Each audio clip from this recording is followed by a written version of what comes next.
Okay, that's all she wrote, man. Let's get into it. Daylyt versus Rum Nitty just took place at day two for Apollo, man, down in Houston.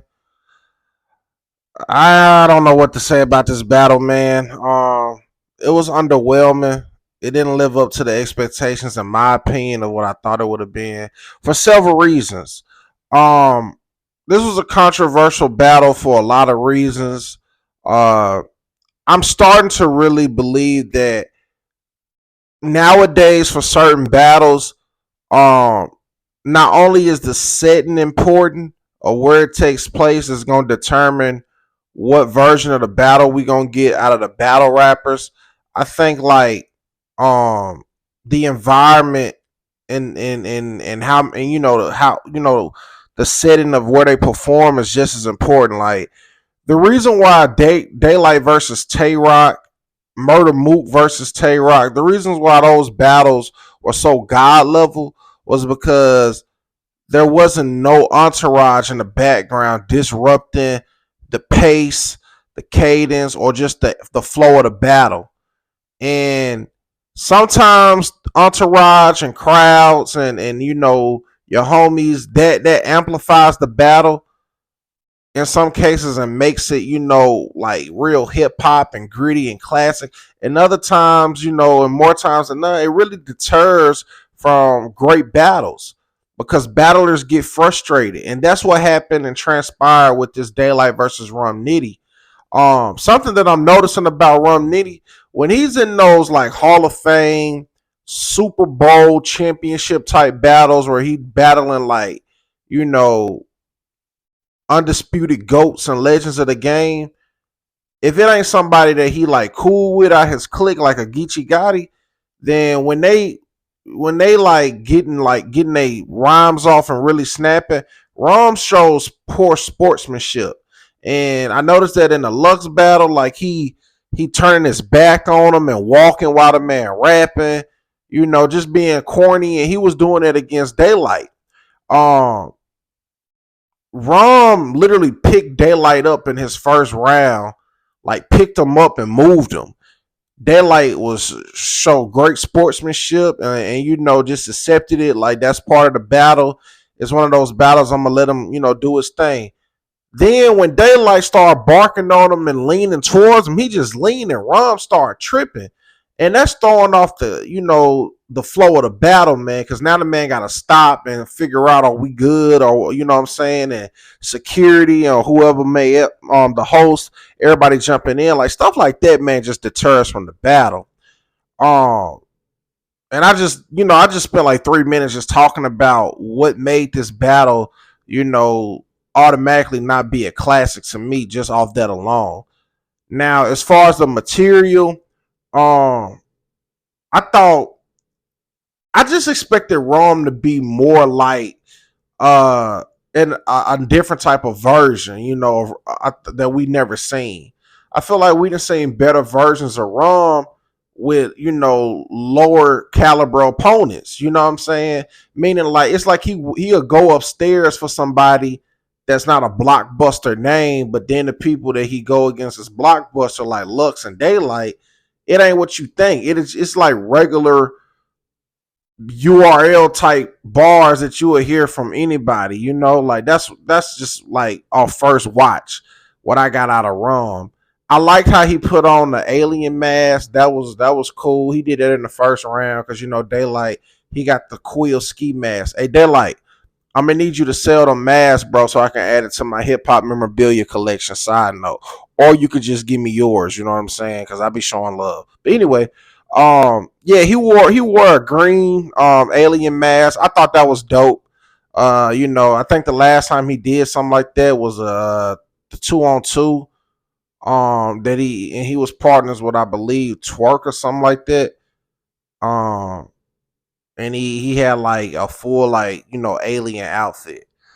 Far as Daylyt first round, man, he came out, you know what I'm saying, with a solid first round. I actually gave him the first round against Rum Nitty. I thought he won that first round. Uh Yeah, off the top of my head, I can't recall all them bars, man. And I'm in the way my mind racing right now. I'm gonna probably say some bars that was in another round, and somebody gonna be like, "Nah, bro, he actually said that in the second or the third." So I don't want to do that. But I know in that second round, Daylyt said something about like, some with bars and using like the alien reference, and he was like, I'm giving him a shot, and is 51. You know what I'm saying? Like Area 51. That was like, oh my god, I can't believe like I ain't think of that first, but that was dope. Um, so the controversial part of this battle, man, is when Daylyt just abruptly called time in his second, and it was really a choke. But knowing Daylyt, he gonna say something like, because he's like the master of trolling. Ron thought he was trolling and told him like, you know what I'm saying, don't do that, don't do that. This one of them battles, man. This one of them ones. Like I need you to stop playing. But I, if I had to play devil's advocate, if Daylyt didn't choke, he probably didn't want to keep rapping because Rum Nitty people was doing too much, man. Like it was some dude in a black hoodie. If you ain't seen the battle, when you watch it, you'll know what I'm talking about. As a matter of fact, he right behind Geechee. That dude was doing the most. Security should have got rid of that man, bro. Like he was talking as if he was the person battling, and it was so excessive, and it was taken away from the battle.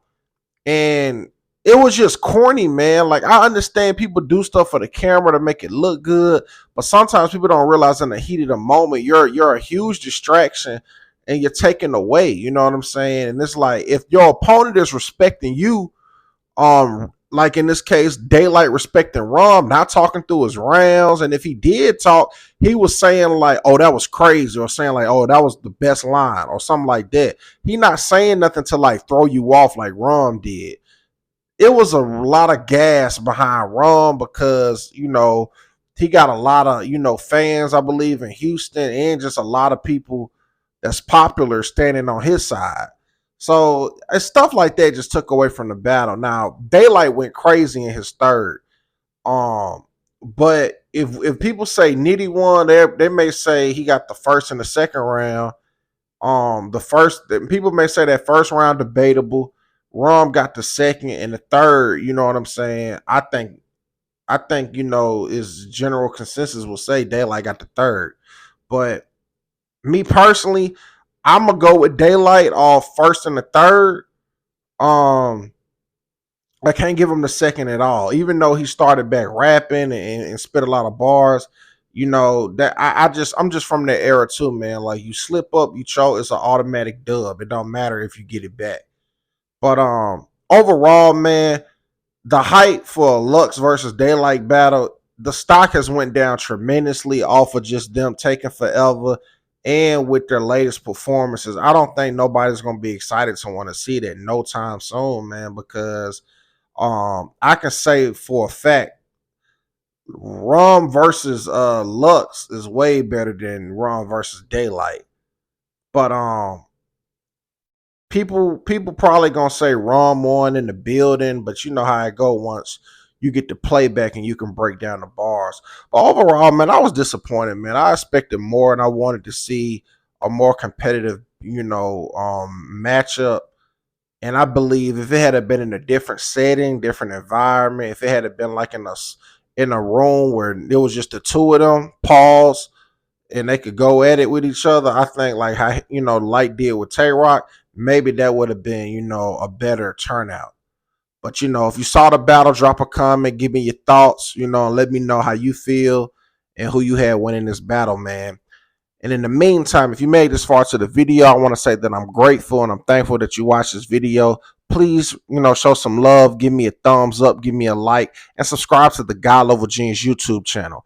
I am James Vergado, and as always, be God level. The genius is in you. God level genius.